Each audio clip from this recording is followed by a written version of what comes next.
welcome back to Masters of Modern. I am your NPR-based host, Alex Kessler, here with my co-host Ben Bateman and Michael Grothy. Trace hosts. Trace hosts. I can't wait for the MMcast ASMR episode that we do. This is going to be an intellectual feast, according to Alex Kessler's vocal tone. Oh, yeah. So get ready to feast, audience. I have a good recipe for a souffle. It's moist. Today we are talking about there's bannings, not in Modern, but in Brawl and Vintage and Legacy. A vintage banning, which happens almost never. So we'll get into that. There is also just a conversation about Boros. 2 to 3 weeks ago, we did a whole episode on blue-green and how powerful it's become and its place in Magic and kind of the difference between when we did a top 10 rating a while back and now and how it's grown in power level just within that year and a half. And Boros was something we didn't do a top 10 back in the day. We kind of the sets updated the colors so quickly that it was hard to kind of follow through that. But today we will be doing a top 10 Boros cards. And then also discussing just like Boros' place in Magic. And, you know, a lot of people perceive Boros to be the worst color combo in Magic. We disagree or might not disagree. And we have people's opinions that go through there. But just kind of talking about what Boros' position is within the Magic framework and how it's doing. And then count down what we think are the top 10 modern Boros cards at the end of the episode. Before we get totally into that, we want a big shout out to the Nobles of House Modern. This is a Patreon group where they get to join. They get to do a cool before every episode conversation, get all the other stuff, and they also get a shout out. Thank you very much, Cam Albergini, Andrew Kelso, and Brandon S. Russell. Pinkies up to you, good sirs. Pinkies up with the drink. There you go, pinkies up. I'm so glad Pinkies Up has made it into the world of the Masters of Modern. Pinkies Up. I've been ridiculously drinking that way. It's been really fun. We got to hang out with Andrew before the show this time, talking a little bit about sort of his opinions of different Boros cards and getting a little bit of input on how this list was going to get broken down. So if you guys have been listening to the show for years and you like the conversations, you want to be a part of them, it's a great way to do it. Go check out patreon.com/the MMcast. There's a bunch of very cool different tiers, all different benefits you guys can get. Also, if you disagree with any of our rankings, it's all Andrew. We didn't do any of this. We we give off all responsibility. No, it was awesome. So why don't we get into the bannings, because I think that's the most topical and newsy of the moment, and that is nothing in Modern. And obviously right now there's a weird focus on bannings in general because companions have made such a force, and this is kind of the beginning of that process. And in Legacy and Vintage, Luros was banned, and then in Legacy Zerda, the red orange. The Boros command. It is orange. It is an orange fox. The Boros companion were banned, and then in Brawl, Winota and Dranith Magistrate were banned as well. And what's some interesting things? One, this is the second single card to be banned in Vintage ever. The only other cards that are banned are the physical action cards that no longer work within the rules of Magic. The conspiracies, which just were banned before they came out. It just is a mechanic that wasn't intended to be legal in any competitive format. Scheherazade, which was banned in 2007, which is much later than I thought. So Vintage existed for a while where you could actually cast Scheherazade. And now Luros. And then the anti cards, anything with the word anti on it. So things that no longer work within the framework and rules of how Magic works, even legally. And now Scheherazade and Luros. So Luros, and part of that is because you can't restrict a companion, right? Like it's possible that by the end of this process, companions will be banned in Vintage all the way through, or to some extent. Luros is just the first of that. In Legacy, Luros and Zerda was due to its interaction with the monoliths, both Basalt and the other one, and Grim Monolith, which makes it go infinite. It's probably a good time for us to take a second to actually tell the audience on audio, especially what these cards actually do. They are companions, obviously, that have had a lot of talk. I can read Zerda right now, as you just mentioned it. It's 3 mana, 3/3 legendary creature, elemental fox, 1 colorless, and then 2 Boros symbols. Its companion is each permanent card in your starting deck has an activated ability. Its abilities are abilities you activate that aren't mana abilities cost 2 less to activate. This effect can't reduce the mana in that cost to less than 1 mana. And then also for 1 color less than a tap, target creature can't block this turn. So when you mention its interaction with the monoliths, these are artifact rocks that can generate a lot of mana when they tap. And if you are able to untap them by playing an activation cost, which then if it obviously costs less, they can untap themselves and generate infinite mana. So yeah, so Basalt Monolith taps for 3, untaps for 3, so it nets nothing. You could just keep tapping and untapping it, which has been the basis for decks throughout the years.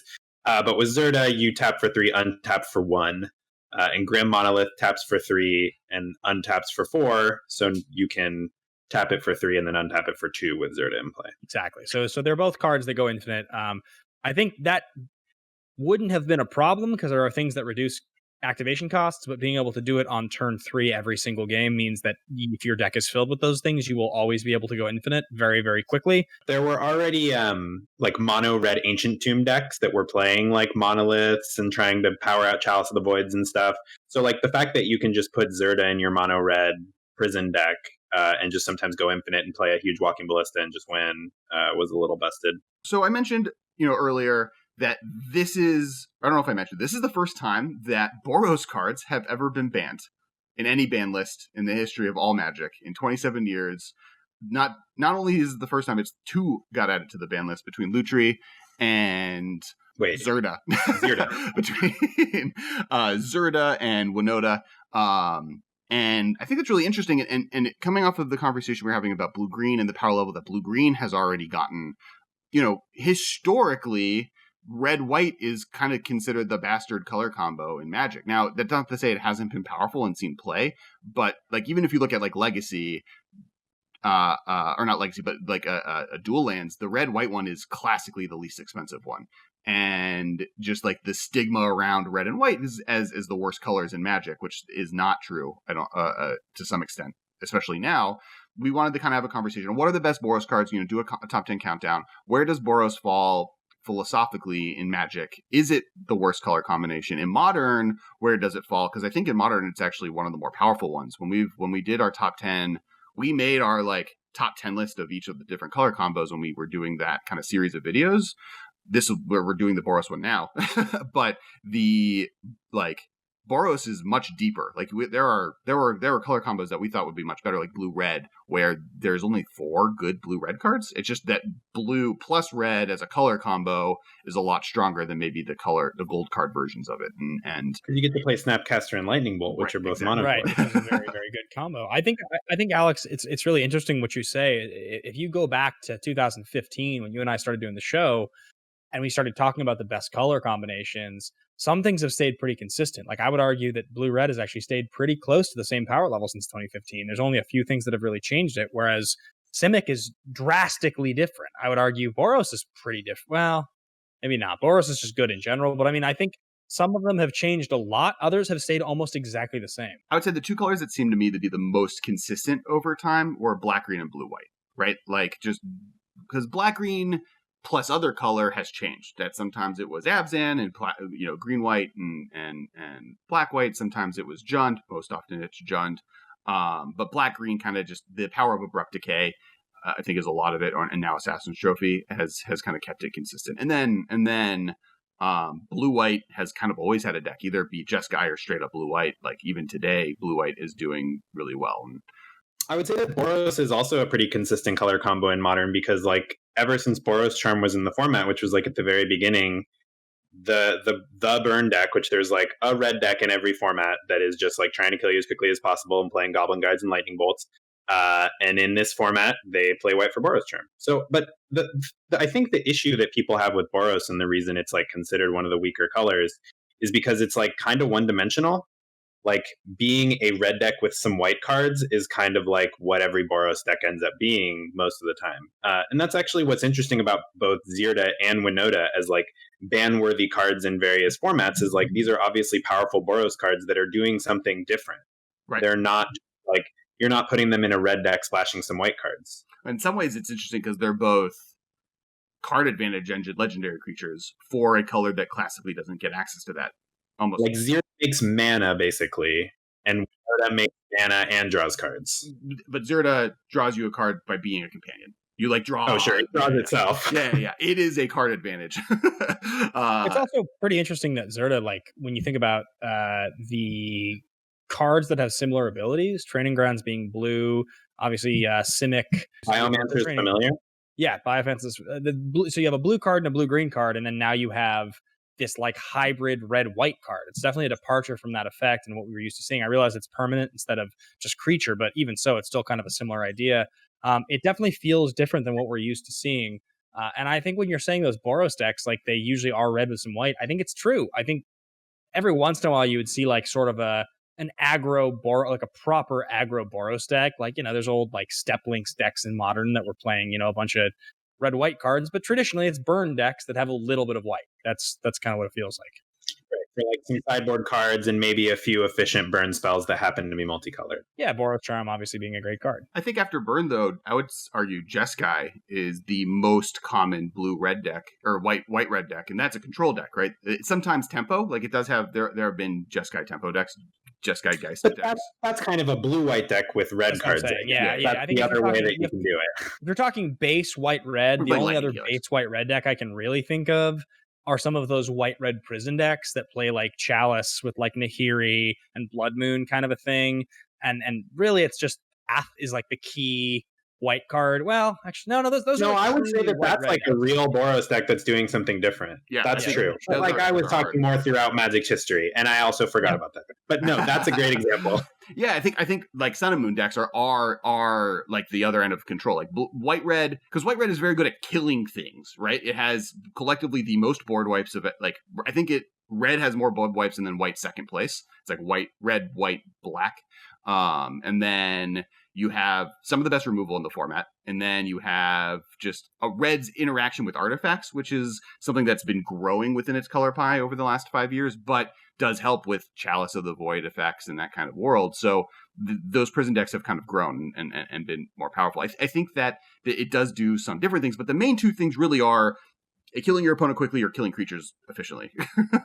Nahiri is actually a really great example of a card similar to Zirda or Winota that's like a big, fairly high power red-white card that like you can build a deck around and encourage you to do something other than just like play Goblin Guide and attack and then play Boros Charm. Right. Sneak Emrakul's in the play.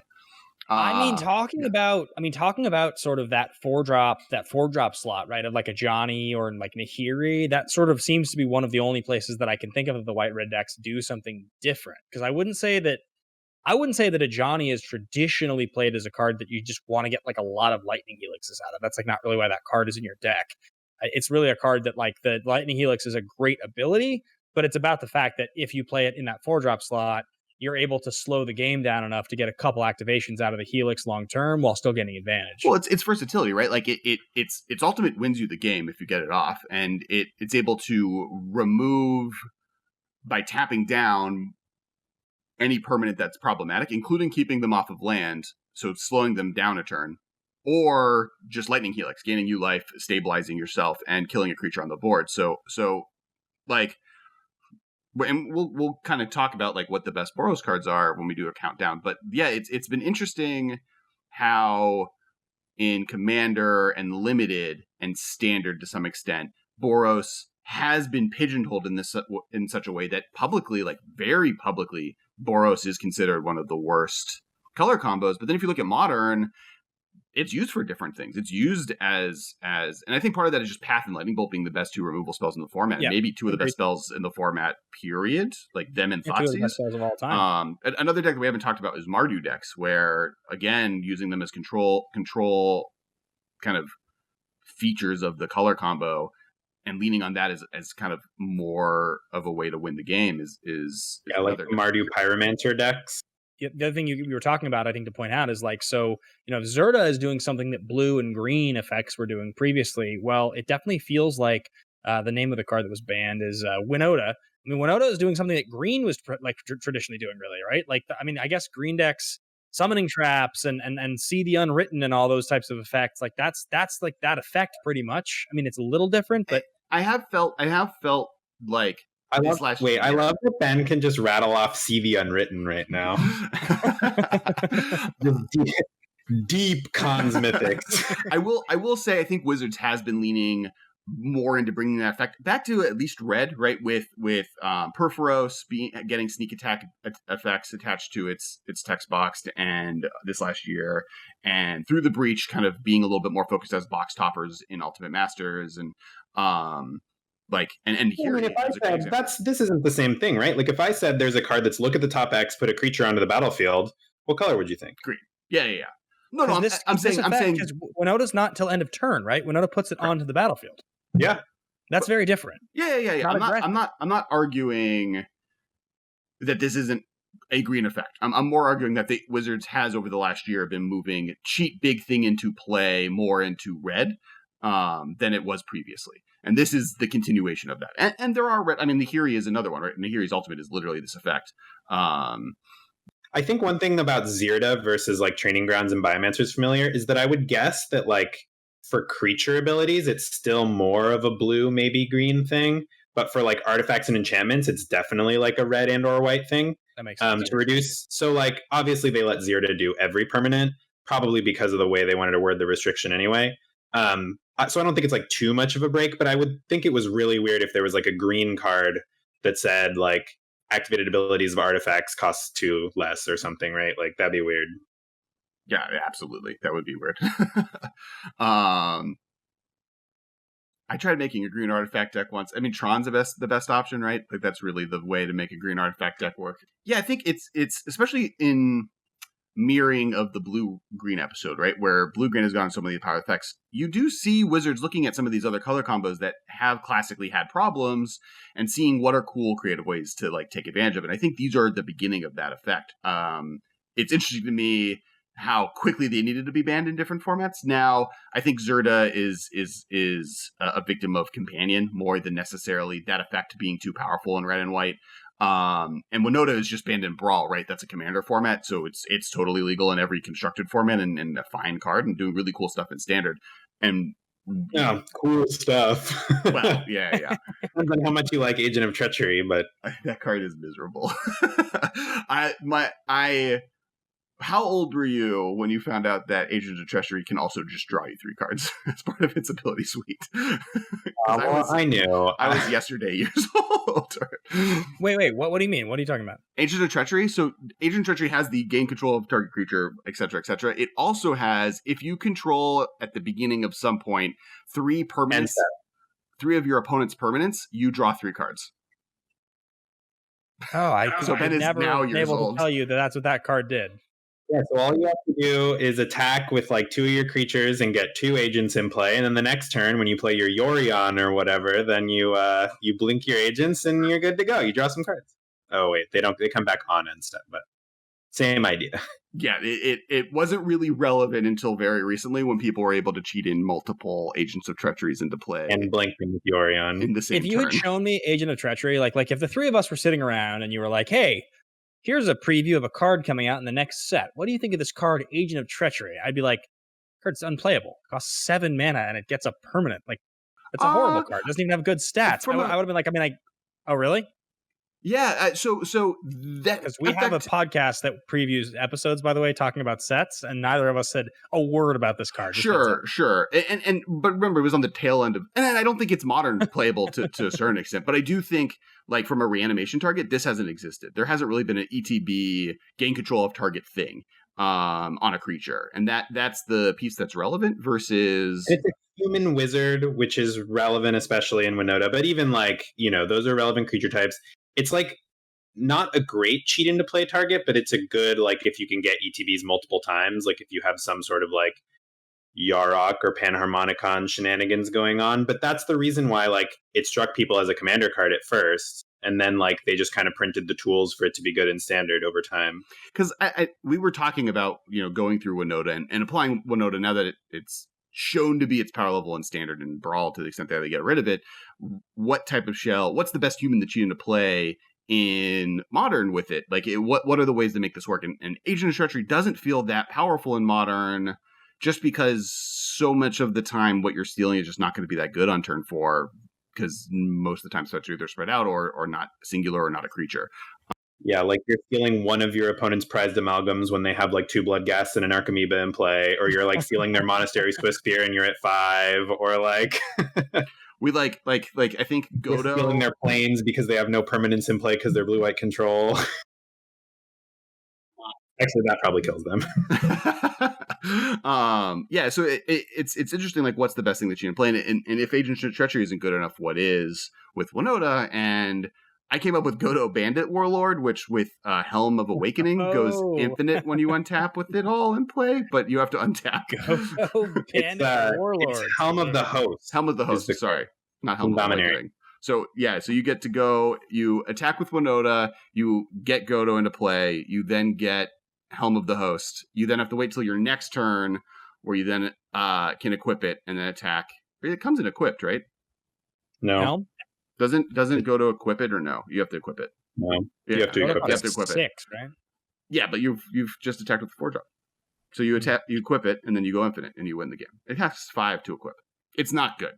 But that was the best thing I could come up with how to I feel like with that's worse Winota. than Agent of Treachery, honestly. So what's interesting about Winota is like she cheats a human into play. So you're not putting in Emrakul, you're not putting in Grieselbrand, you're not putting in like any of the classic big I want to cheat this into play cards that get played in Modern and Legacy and anywhere where you're cheating things into play.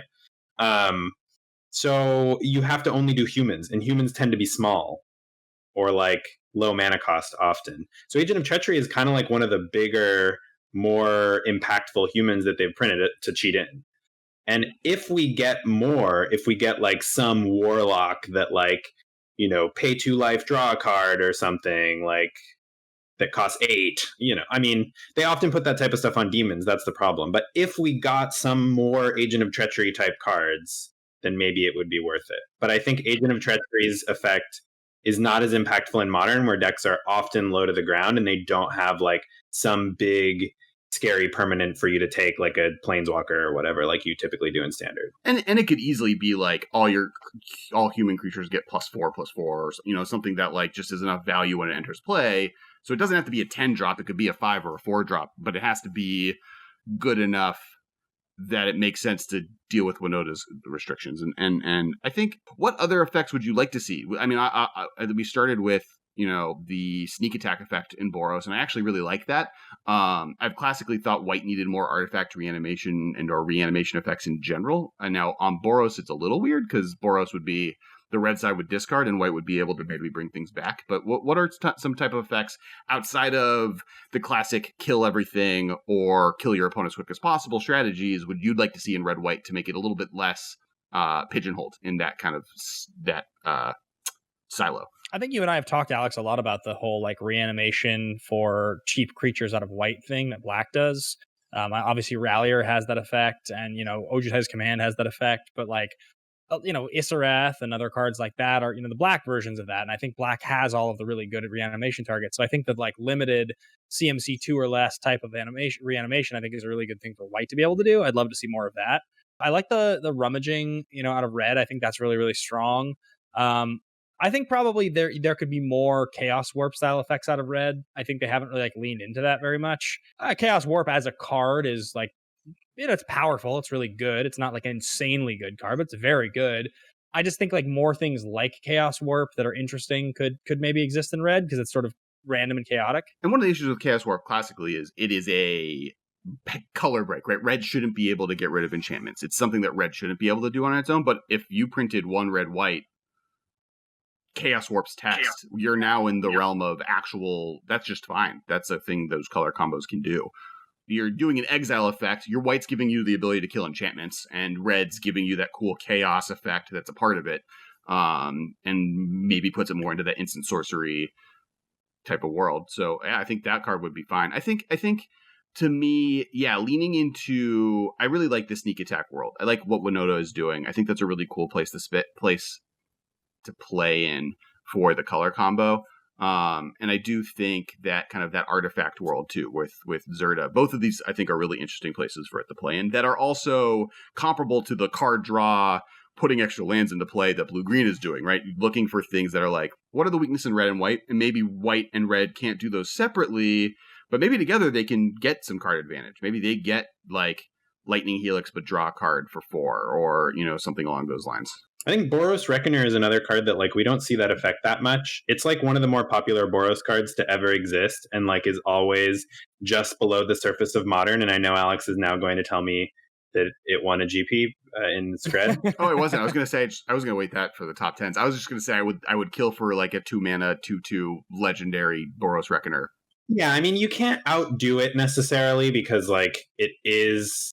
Like, how many of those cards do you print before it's not interesting anymore? But it feels like, they could just tweak a couple of knobs on Boros Reckoner and make it something that maybe it's legendary, so that people in Commander are excited about it, and then also it could get played in Modern if it was like perhaps a little bit cheaper, had like something else it was doing other than just being a 3-mana 3/3 that eats a fatal push or whatever. Right, and that's why the legendary where it's then you can't have multiples either, so it's a balancing effect in an aggro deck, so you can't have like 3 of them in play and then Blasphemous Act, right? You are right, yeah, and like I feel like just before the show in our Noble House of Modern meetup, we asked Andrew what his favorite Boros card was. We were just like talking about Boros, getting ready for the episode, and he said Boros Reckoner. Yeah. And I think it's Alex. It's your favorite Boros card as well. Is that true? Nihiri is really high up there, but yes, classically, I'm a fan of some. As a Jeskai person, I'm a fan of some Boros cards. I got to say too, I think one Boros card that is not technically just Boros, it's technically a Jeskai card, but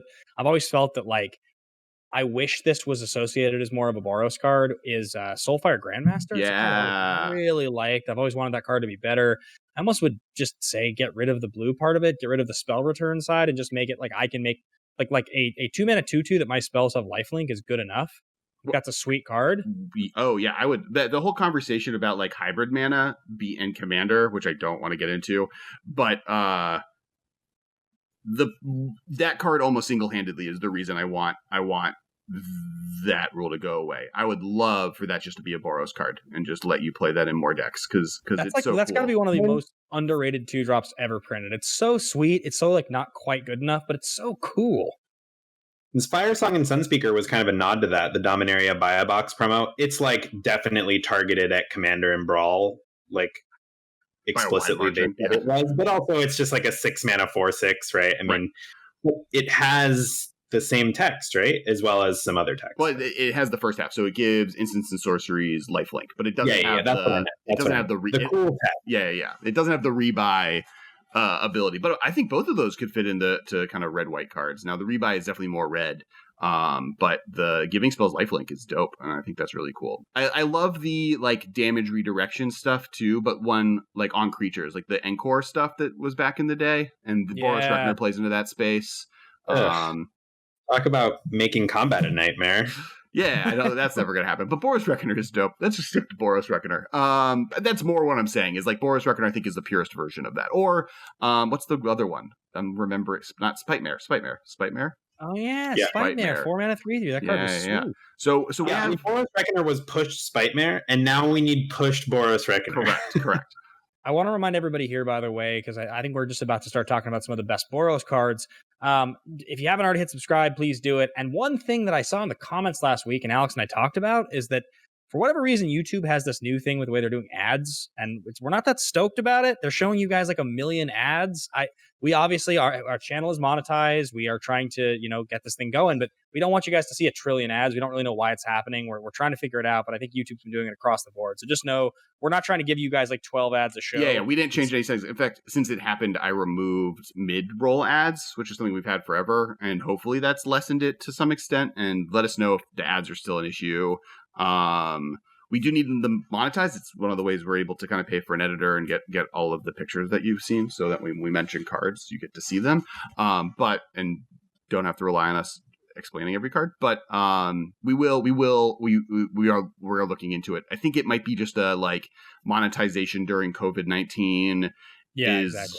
Limiting what YouTube can do, so they're trying to make more money at the same, or making sure that creators can make the same amount of money, but the only way to do that was to increase ads. At the same time, I think they're probably trying to push their like premium YouTube, that if you pay for it, because I didn't know this was happening, because for the account I use, I have the premium one, so I don't get any ads, and so it took like 2 weeks of people complaining that eventually be like, oh, wasn't us, this is like a thing we have to sick brags. I didn't know about this because I have YouTube Premium. I got it because I listen to like video podcasts. I'm just kidding. Why are we hating?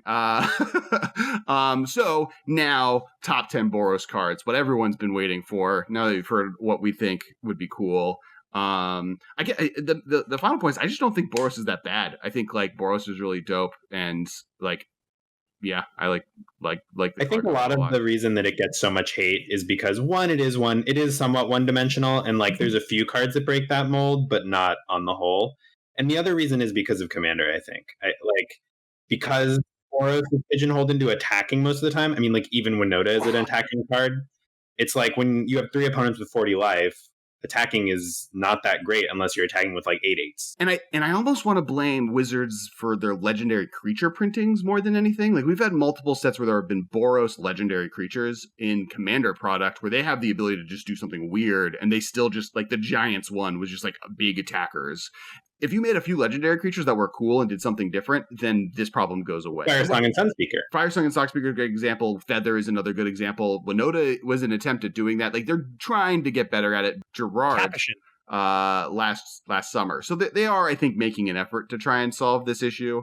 It's just like such a historical problem that in like a huge singleton format like that, every time they print good Boros cards, you get to play one in your deck. Right. So like you're still stuck with like the vast majority of your deck being like Boros cards from the first 15 years of the game, where it's just like ugh. Well, and it's something that's really interesting is blue, green, and Boros have the opposite problems on this, right? Blue green was terrible in constructed formats, but like the best colors in Commander, arguably, maybe black because of tutors, and Boros has just consistently been good in constructed. Like it's never really been like, Boros is bad in Modern, Pioneer, and Standard, but just so bad in Commander. And like it's been interesting to watch their different takes on each color combo. Yeah, because it was one dimensional. It just attacked your life total, and if your opponents had an outrageously high life total, and you had more than one of them, how many people play in the average game of Commander? 4? 4 is considered peak Commander. To put in perspective, Lightning Helix, which is one of the all-time... Lightning Helix is the number one, probably most loved, I would say, Boros card ever. I think it's definitely the most popular. I mean, we'll talk about what we think is the most powerful, but that's definitely the iconic one. It's been around the longest as far as the good ones go.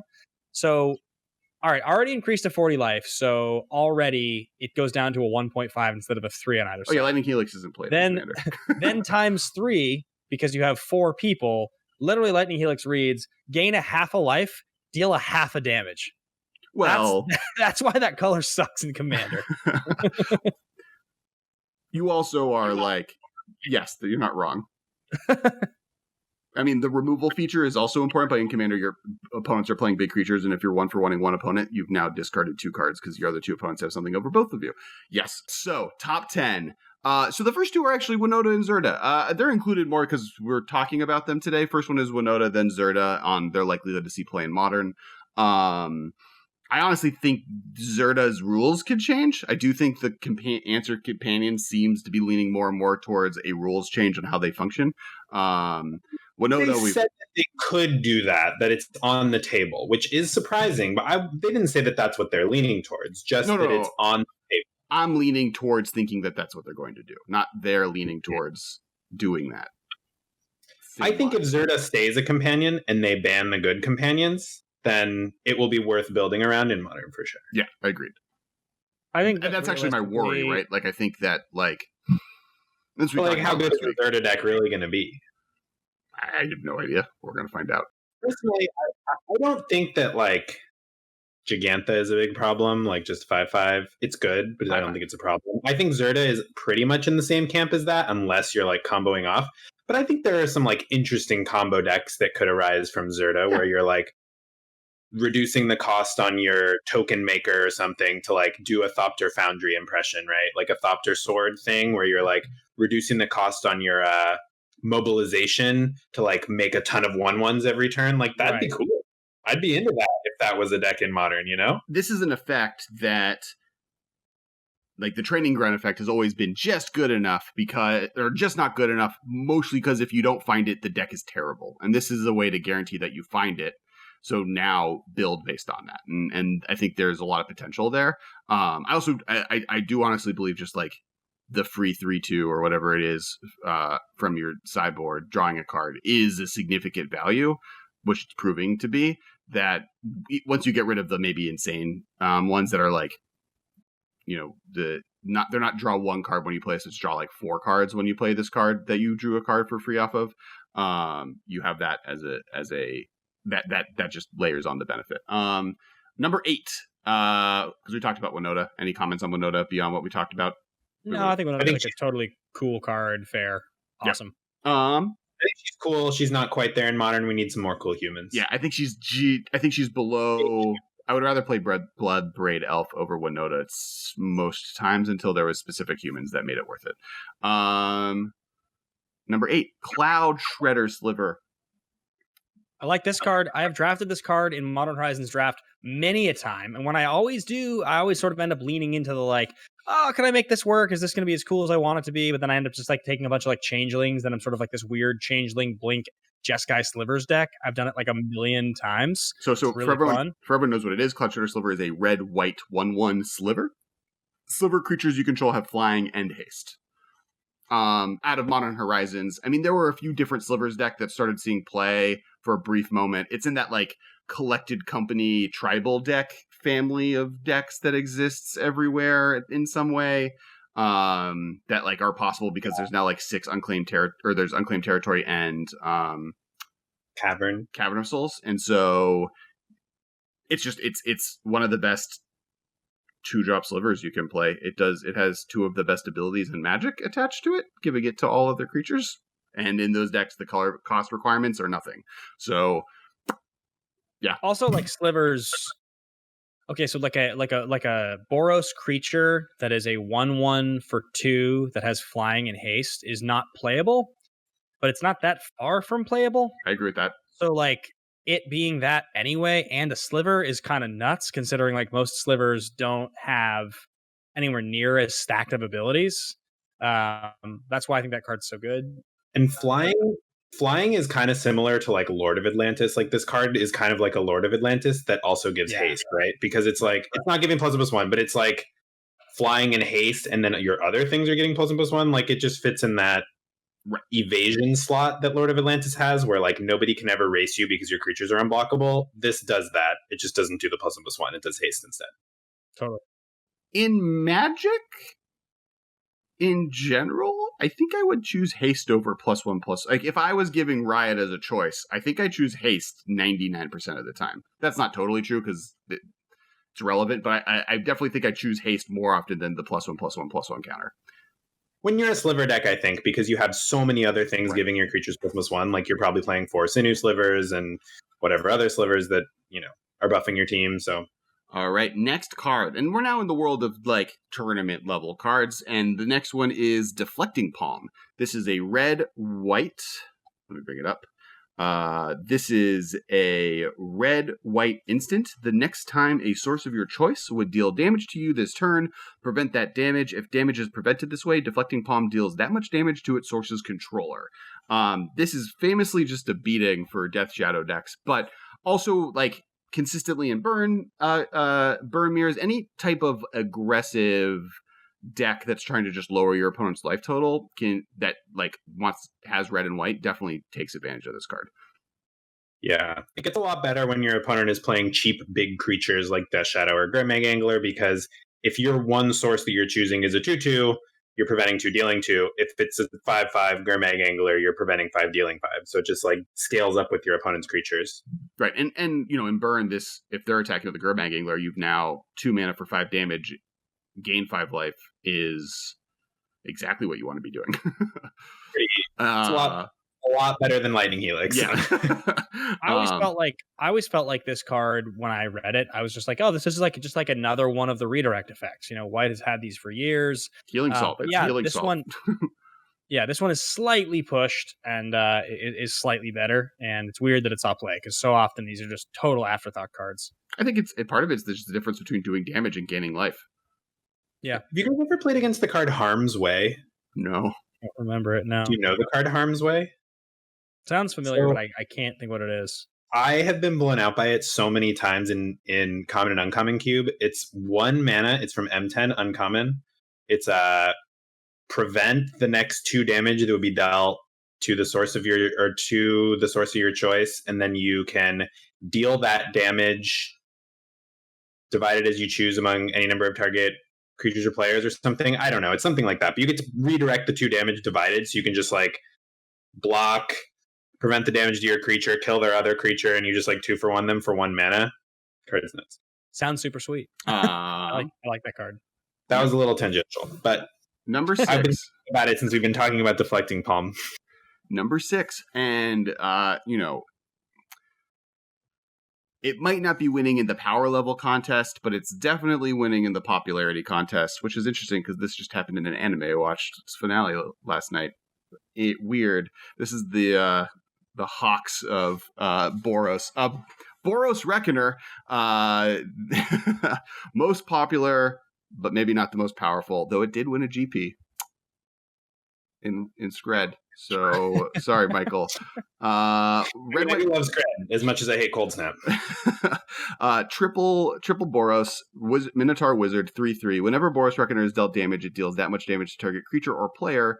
You then can also, for red and white single mana, hybrid mana, Boros Reckoner gains first strike until end of turn, which is always interesting, right? It's an effect that like doesn't get along with itself. Like the first strike cancels out the second part of its ability. So it's like a cool, interesting choice.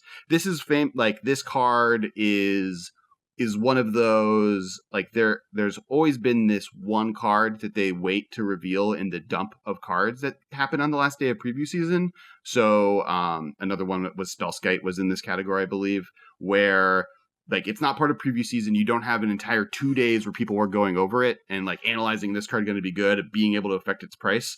So like this card came out, no one knew. No, I was like, oh, this is like a random uncommon, basically, and then ends up being like a standard powerhouse. Yeah, it was a rare, but like a standard powerhouse, and just like one of my favorite cards probably ever. It was the original Aristocrats deck. Like the Aristocrats deck gets its name from the Boros Reckoner deck that won the Pro Tour. Tom Martell was playing the Aristocrats deck with Cartel Aristocrat and Falconwrath Aristocrat were the 2 Aristocrats. And then you had like Boros Reckoner, and it was like a Mardu tokens deck, basically. But it had Boros Reckoner with Blasphemous Act as like a win condition. Well, and it had Harvest Pyre, which is exile X cards from your graveyard, do X damage to target creature. And for 1 red, 1 color, it's instant, right? So you could like late in the game just be like, all right, I'll just like play this for 2 and exile 8 cards and just like end the game. Do 8 damage to your face. It could also go infinite, right? It was in like a charms deck, right? With 2 charms, it goes infinite. Yeah, I love this card. I was telling this to Andrew on the Modern House, the tea time for the show. In one of our chaos drafts at like a GP this last year, I like opened a foil Boros Reckoner in my Modern Masters 2-pack or 2017 pack probably. And I was like, this is so cool. I was like, this has got to be worth money. I looked it up. It was worth like $1.80. But it definitely won me some games, which is sweet. But I was like, wow, how the money have fallen. This is so much less exciting than I thought. I traded a I traded a foil Boros Reckoner because of that issue. I didn't even know the card existed during the pre-release to Chris Hare, friend of the podcast, for a foil Borregamos because I wanted to build that commander and did not realize I was trading like a $30 card for a $4 card. I still have that Borregamos, though. It's the commander for my red-green deck. It has been that since I owned it, so... Do you remember Aurelia's Fury? Speaking of Boros cards, Trust me, I have tried to make Aurelia's Fury work many a time, Michael. I still love that card. So I was working at a shop at the time. That card was like $40 when it came out, and people were like selling it to the shop, and I was like paying people like $15 for it because like at pre-release we don't buy cards super high because we know they're all going to go down. Whereas like it'll probably go down to like 30, maybe 25. We can afford to pay 15 for it, and turns out it was like $2 a month later. That's the those are the two sides, right? There are some cards that there are the Arclight Phoenixes that everyone thinks is bad and then ends up being an insane card and worth way more at pre-release. And then there's the Aurelia's Fury where everyone's like, this is a $60 card. This is so good. Look at all the things it says. And Rolling Thunder with upside. Yeah. Unbelievable. Never cease playing. The temporal masteries of the world, you mean? Wasn't Temporal Mastery like $50? Yes. Yeah. Temple Mister. Oh, anything that like looked like a Power 9 for a while just did that, and then none of them saw play. Well, and Avacyn Restored had like a ton of cards that were super expensive on release because it had Avacyn, Grieselbrand, all the Miracle cards were like super expensive. Entreat, Temporal Mastery, even Terminus was Bonfire like was like $50. Oh yeah, Bonfire. No. Bonfire was a sleeper. Bonfire was the sleeper of them. Everyone thought the other ones were going to be good, and then Bonfire ended up just being the best in standard by a wide margin. It eventually became $50, but it was like 3 weeks later. I remember that was another one that people were like, "Oh, this is just another lightning like effect." Not Meteor Storm. What's the Zendikar multi-kicker fireball? Comet Storm was like bad a year earlier, or like 2 years earlier. So they're like, "Yeah, there's no way this is good," and then it ends up being insane. All right. Speaking of good Boros cards, not these Aurelia Furies. Number 5, Ajani. Ajani Vengeance. Vengeance, the angry Ajani. Card is super sweet. It is white, red, 2 for a Planeswalker. Comes down on 3. It has a +1 that is tap target permanent. It doesn't untap during its controller's next and tap step, or doesn't tap it? Yeah, it doesn't tap it. It's just target permanent does not untap. And then it has a -2, which is Lightning Helix, and then -7, which is choose target player, destroy all lands that player controls. Yeah. Mm-hmm. Yeah, this saw a ton of play back in the day when Deathray Shaman was legal and Bloodbraid Elf was banned because they needed that 4-drop. It's seen play in prison decks. It sees play in Jeskai control decks, the sideboard cards. It just has a lot of value attached to it. We talked a little bit at the beginning of the podcast. Personally, I don't know. I mean, I feel like Ajani has been outclassed. Agreed. I agree. Doesn't mean I don't love it though. I think this card's been outclassed, but like I will say that in playing any kind of a format, whether it's like a cube format, whether it's Highlander, even sometimes in Modern, I've put this into brews before. I really do love being able to play a Planeswalker that comes down, that helixes, because often it clears the thing I'm worried about, and then still have a Planeswalker left over. Like it's a really sweet card. I think there are way better Planeswalkers, but I do love this card. I think that this is like a good inclusion for historical reasons. I do think that it's had a historical impact on Modern, but I feel like Gideon, Ally of Zendikar, Chandra, Torture Defiance, and Nahiri have mostly outclassed him as a trifecta of Boros Planeswalkers. And I mean, the cards above this were Boros Reckoner, which also doesn't see a ton of play. Johnny has definitely. Oh, I'm not arguing with the list. I'm just arguing its place in history more than its place in the moment. Yes, but it has historically been a very important Planeswalker to Modern, and it was one of the first Planeswalkers. It was the 6th after the Lorwyn 5s. It was Elspeth and Ajani in Shards of Alara, right? Yeah, and Sarkhan. And Sarkhan. Yeah. And maybe Tezzeret. I think all 4. It's all 4 of them, and then Nicol Bolas was printed in the next set. Yeah, and Conflux. That's right. But speaking of outclassed red-white Planeswalkers, a Planeswalker, definitely one of my favorites of all time, I think. And I have a commander deck built around them, breaking all of the rules. Nahiri, the Harbinger, 2 red and white, Planeswalker Nahiri, comes in on 4 loyalty. +2, you may discard a card. If you do, draw a card. -2, exile target enchantment, tapped artifact, or tapped creature. -8, search your library for an artifact, or creature card, put it onto the battlefield, then shuffle your library. It gains haste. Return it to your hand at the beginning of the next end step. Speaking of doing a bunch of really cool, interesting, different things, from sneak attacking to looting to, and then, being a good removal spell. When this came out, this was like kind of one of the premier finishers for Jeskai decks, and it's definitely fallen by the wayside a little bit, though it still sees play in those prison decks. It obviously is good because it comes down and just immediately ticks up to so much loyalty, or can remove most threats in play, and then eventually puts an Emrakul into play. So its ultimate is game winning. Love this card.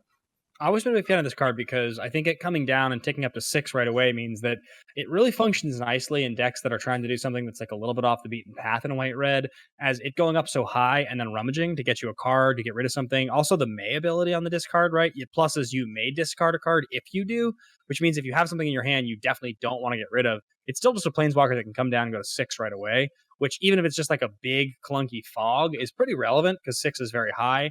And then obviously if your opponent's not equipped to deal with it, it just wins the game, which it doesn't win the game in a Jace the Mind Sculptor kind of a way, but it wins the game in a not to say that it's a different effect. What I mean is Jace on its own without whatever else is in your deck is it does this thing, right? With Nahiri, in theory, you've built a deck that can support the idea of getting something giant. That's like probably something your deck is able to do. Except you only need one Emrakul because she can discard the Emrakul, shuffling it back into your deck, right? It's yes, you have to play with that card. And if you don't draw Nahiri and you draw Emrakul, it's a little bit of feel bads. But the fact that she deals with it by herself is not the, it's kind of a cute little package. And it's flavorful, right? The whole point of her story is she's bringing Emrakul to like, that's what she was built to do. She's a Stoneforge Mystic / Emrakul summoner. Yep. But yeah, both of them just kill you straight out, right?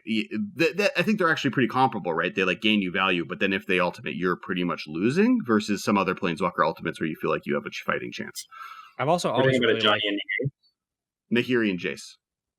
Oh, Nahiri and Jace. I've also always really liked the combination of Felidar Guardian plus Saheeli plus Nahiri, because I really like getting, if you need to, you can just ultimate, to get your Guardian to then blink your Nahiri and use it again. Like, there's a lot of really cool interactions that Guardian has with Nahiri, and so I've always really liked those ideas together. I think those decks that are trying to get something huge. And just the like, not to... like, the versatility of a removal spell, enchantments and artifacts and creatures, and a card advantage engine through the draw and discard ability by itself is also just very powerful, and the fact that it wins you the game. And we've seen her in like Jeskai Kiki-Jiki decks too, because she can do the same thing where she grabs the Kiki-Jiki to win. Right. Next on our list, funnily enough, is Wear and Tear. This is a split card. There's 2 cards on the card, which is what a split card is. Wear is instant destroy target artifact. Tear is destroy target enchantment. Wear costs 1 red. Tear costs 1 white. And it has Fuse, importantly. It does have Fuse. So you can, if you pay 1 red, white, destroy target artifact and target enchantment. This is just one of the more versatile removal spells. It's up there with like Ancient Grudge to me, where just it's always a consideration because it's not as powerful as something like a not an Ancient Grudge, a Stony Silence, where like you're blasting artifact decks, but the ability to also fight against a Boggles opponent or just be able to deal with an enchantment that's problematic, or while also being able to destroy artifacts, so do both ends. You sacrifice the like nuke against some strategies for versatility against multiple. Well, what's cool about it in like burn sideboards historically is that it can destroy Chalice of the Void, which is important to you, and it can also destroy Leyline of Sanctity. And sometimes you can destroy both. Yeah. Wear Tear has always been a card that, like, anytime I'm ever on my way to a tournament or trying to figure out, like, okay, in my Modern Brew, what's the sideboard going to be? I have these 6 slots left after these 9 like cards that I own that I definitely want to play, and I'm at like a card shop or like the GP. I'm like, yeah, I'll buy like 2 more Wear Tears and put them in. They'll be fine. They're always good. This is an amazing 75th card, right? This is the I just got to a tournament. I like didn't do enough testing to really figure out what my sideboard is going to be, or I like forgot a card at home that I was going to have in my sideboard that's expensive, and oh no, what am I I need to borrow or buy a card really quick. What's like good generically? Oh, Wear and Tear, great. I think the other place that's really strong is fighting against sideboard cards, right? The most common 2 types of sideboard cards are artifacts and enchantments, which is what Burn's doing, and this being great for proactive strategies to be able to fight against those is always really important. And why it's number 3 on the list. Versatility. Yeah, it's a great catch-all. Speaking of a card type known for its versatility, though this one is not really that, we got number 2, Boros Charm, red and a white instant. Choose 1. Boros Charm deals 4 damage to target player, or permanents you control are indestructible this turn, or target creature gains double strike until end of turn. Damage, and protect your stuff. The card goes infinite. RTR Charm probably. But it only has 1 mode, really. Yeah.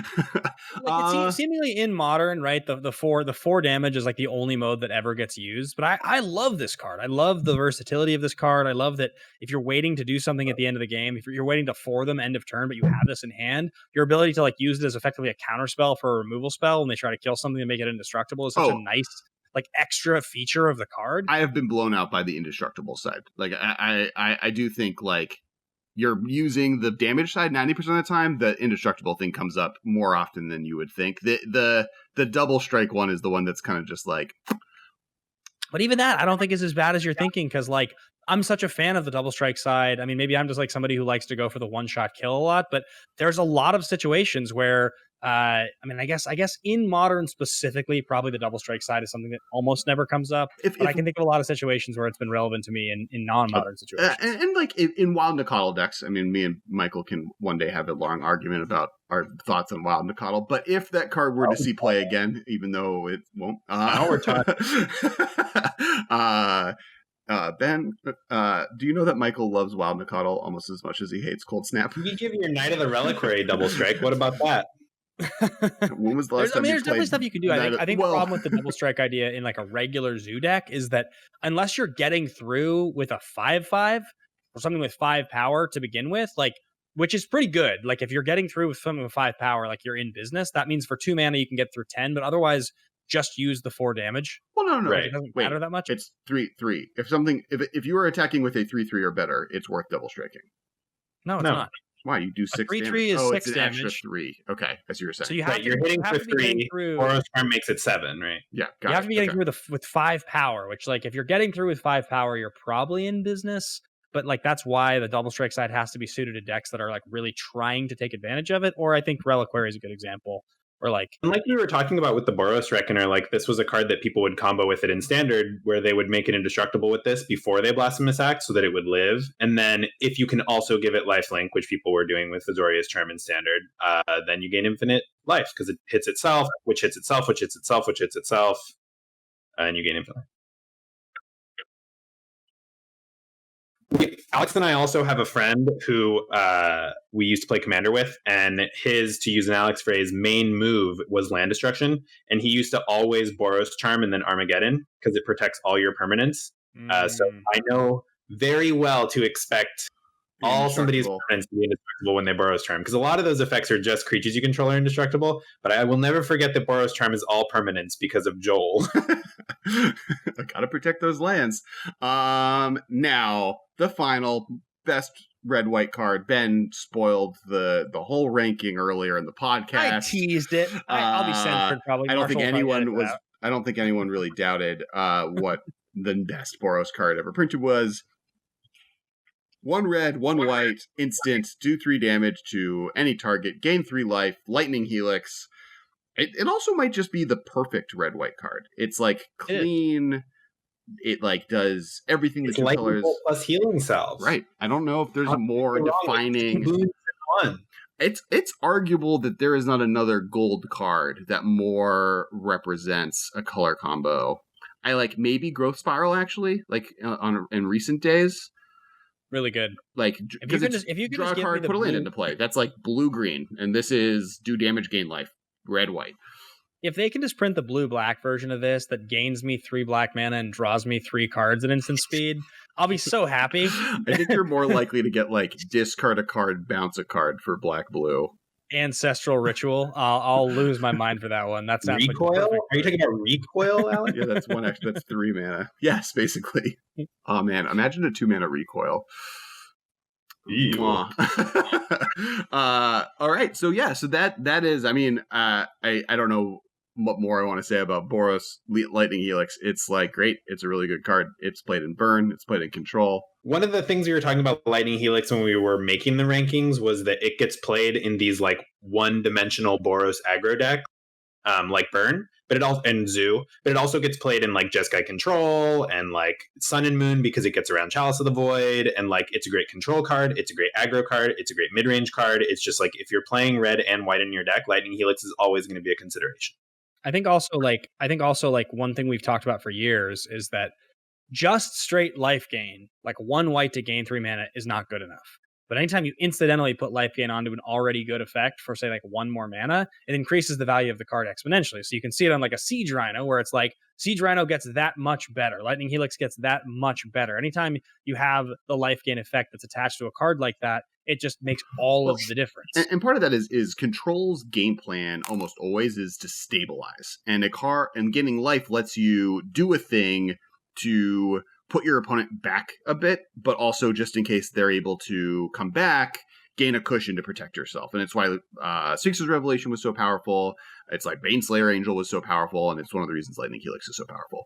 One thing I will say about just Boros in general is it's really good at fighting against Chalice of the Void. But yeah, true. I mean, you mentioned it. So that's what I have to say today. I do think Boros gets a bad rap. I think that as a color combo, it offers a lot of really powerful versatility. In Commander, it's hurt by the fact that I think it's just its commanders are boring. Like that, I think that has more to do with it. Anything else is that just until very recently, Dominaria, like almost actually within the same framework of when all these blue-green cards that are good came out, like the like what Boros was doing was not very exciting in one of the most popular ways to play Magic, and in a format that's very like what your commander is tells you what you can do. And so because like legendary creatures weren't as always good, I mean I have a Nahiri deck that's a commander deck, but it's built around the Planeswalker cheating because I wanted to cheat around that rule. Do crimes 2020. Play Planeswalkers as your commander. And part of the reason is just the ability to discard and draw a card is really cool in a hero. You can do this really cool Reanimator shell.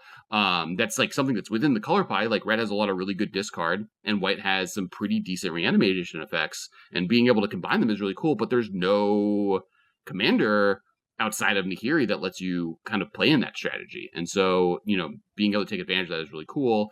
And just if Wizards would print more cards in that space, that'd be great. As far as competitive play goes, I like what it's doing. I think it's really cool that Lightning Helix, that Lightning Helix is the versatile removal spell and burn spell. I like that relationship of the color combo. And beyond that, make sure to follow us. There's a bell. There's a subscribe button. There's comment section. We would love to hear what type of Boros effects you would like to see. What parts of other maybe color pies do you think could combine and become a Boros effect? Famously, that's what Lightning Helix is, right? Like Lightning Helix on its face is a black card, but because red and white together kind of do those two things, it can do it together. We make sure to follow us on Twitter. I am at Kess Wiley. I'm at Ben Bateman Media. At Dudard, Dudardd. Likely when I point at them, it's pointing somewhere else because Discord is weird. Make sure to check out our Patreon. We are able, thank you all to our Patreon members, not just obviously the nobles, but everyone else who helps make this podcast happen every week. Thank you to Marshall and Time Travel Media for producing the show and helping us edit all this stuff together. Make sure to follow. I am doing Twitch streams at Kess Wiley. I do gameplay from Modern to Gladiator Magic to other fun things. I might start rating Magic cards as if they're being entered in a museum as a owl called Magic the Blathering. I have a bow tie and everything ready to go. Make sure Ben just launched a new YouTube channel. Yeah, I'm doing this new thing called Nerds in Suits, youtube.com/Nerds in Suits. I've got a show called Song from the Scene where I'm talking about great songs and movie scenes and then actually covering the songs live. And then I've also got the show called A Great Conversation. It's like one-on-one interviews. I've got one posting this week with Chloe Dykstra from Nerdist, and you guys know a bunch of cool stuff she's done. Mark Fernandez, the CEO of Collider, Dan Merle from Screen Junkies. A bunch of really cool people are up there. So give it a follow. I'm trying to get to 2,000 subs in the first month. It would mean a lot to me if you guys checked it out. And make sure to check out our Discord. As we mentioned earlier, Michael is avid Discord user, and love to see you guys there. Hang out, check out Masters Modern one. There's links in I think most episode stuff to go find it. It's also on our Twitter. There's like a link to the Discord, so definitely join there. Whole kind of conversation happening. You can hang out. And yeah, thanks so much for listening. And subscribe, like, comment, all those things of this video because that's the important stuff. Making stuff happen. Talk to you guys later. See you guys next week. Bye, guys.